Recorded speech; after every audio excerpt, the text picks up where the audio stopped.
Hi, Movie Recap here. Today I'm going to explain a drama/sci-fi movie called Tang. Spoilers ahead. Watch out and take care. The movie opens in the futuristic city of Hokkaido, Japan, where AI has evolved to a point that humans and robots coexist seamlessly. We then meet Ken Kasugai, an unemployed man who spends most of his time playing video games. One morning, Ken is in the middle of a game when his wife, Emmy, arrives to interrupt him. She informs him that they have a strange robot in their backyard and asks him to get rid of. However, Ken doesn't care and continues playing his game, which angers Emmy. She scolds him for not having a job and refusing to help with the basic housework. Frustrated, she inquires about the job interview he had yesterday, but Ken avoids the question and leaves the house. He goes out to the backyard and finds the strange robot sitting under a tree. When Ken asks who it is, the robot is startled and flips over. After a while, the robot introduces itself as Tang, but it has no idea where it came from and seems to have lost its memory.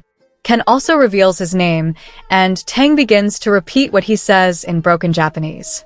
Following this, Ken takes the robot to a nearby scrapyard to dispose of it. The owner says he will strip the parts and sell it, so Ken decides to leave it there. As he walks away, Tang repeatedly calls out his name, but he ignores him and continues on his way. However, the robot immediately escapes the scrapyard and begins following him. Later, Emmy is at home when she gets a call from the hospital where Ken was supposed to interview for an intern position yesterday. To her shock, she learns that he never showed up at all.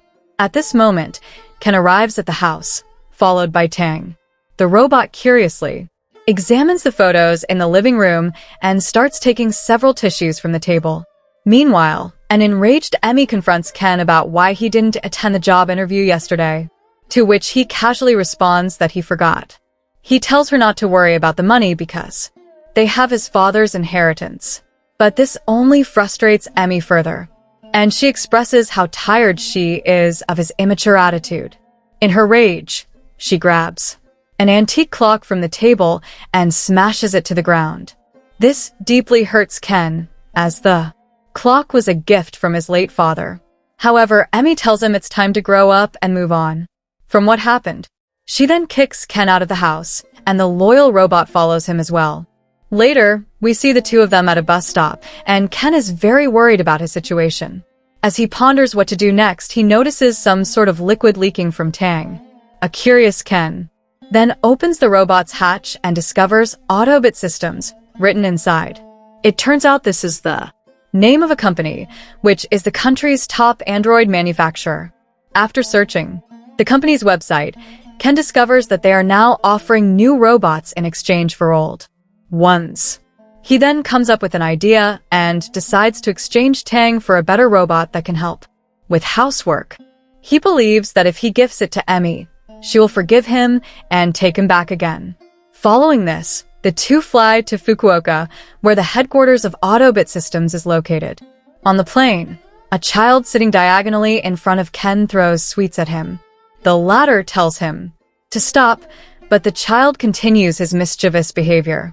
Enraged, Ken calls him a brat, and Tang repeats the phrase over and over again.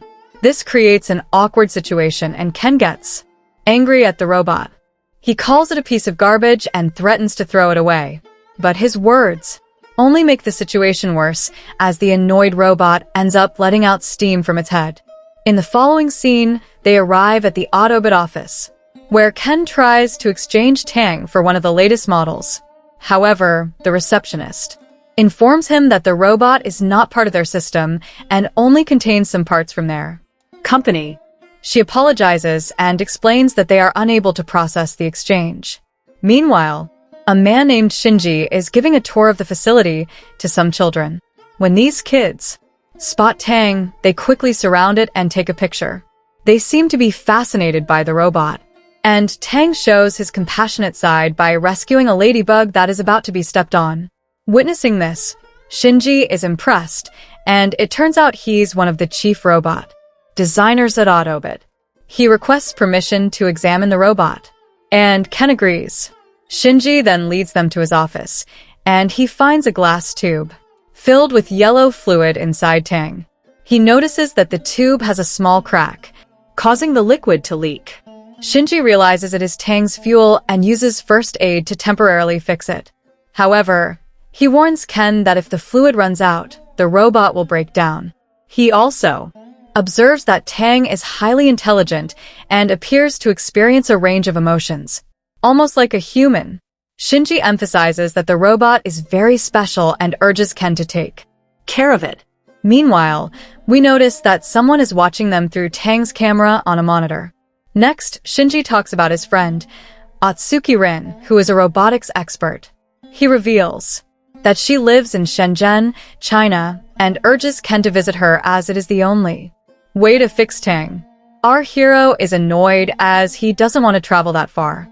But when Shinji explains that it is the only way to save the robot, he reluctantly agrees. A few hours later, two mysterious men arrive at the Autobot office and demand Tang's location from Shinji. They seem dangerous, so a terrified Shinji ends up revealing the information. Meanwhile, we see Ken and Tang landing in Shenzhen. They visit Atsuki the next day, and she appears to be delighted to see them. She then warmly hugs Tang, saying she had been eagerly waiting to see the robot. While Atsuki and Ken are talking,